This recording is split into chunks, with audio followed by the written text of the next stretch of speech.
Bawal na ang mag-park dito sa Annapolis. Baka kayo'y mahuli ng pulis. Wala nang nagpa-park dito sa Annapolis. Pinatupad ni Duterte ang bawal na mag-park sa gilid ng kalsada. Kaya kayong mga pasaway, humanap na kayo ng parking nyo para hindi kayo mahuli ng mga lespo. Gagalit si Yorme niyan, ha? Yan na ang Annapolis.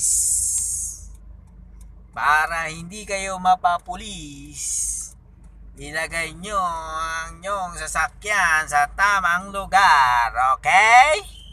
Okay.